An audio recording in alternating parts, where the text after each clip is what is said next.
नमस्कार दोस्तों, स्वागत है आपका पॉलिटिकल व्यूज़ में। हाल ही में संपन्न हुए महाराष्ट्र के ग्राम पंचायत चुनाव नतीजे आ गए हैं। आपको बता दें कि महाराष्ट्र ग्राम पंचायत चुनाव कुल 271 सीटों के लिए लड़ा गया था। इनमें से 33 ग्राम पंचायतों के लिए चुनाव पहले ही निर्विरोध हो चुके थे, इसलिए शेष बचे 238 सीटों के लिए पिछले सप्ताह चुनाव हुए।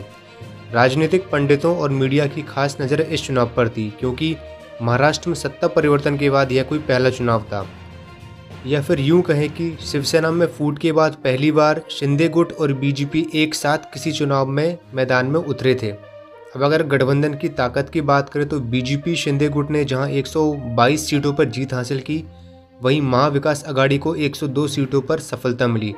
इस चुनाव में पहली बार शिंदे गुट और ठाकरे खेमा आमने सामने था, लेकिन नतीजों से साफ जाहिर है कि शिंदे गुट ने अच्छी सफलता हासिल की।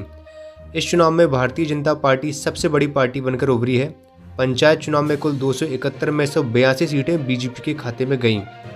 बीजेपी के बाद दूसरे नंबर पर शरद पवार की पार्टी एनसीपी रही। इस चुनाव में एनसीपी को 53 सीटों पर सफलता मिली।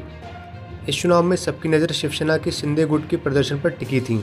चुनाव नतीजों में तीसरे नंबर पर शिंदे गुट रहा।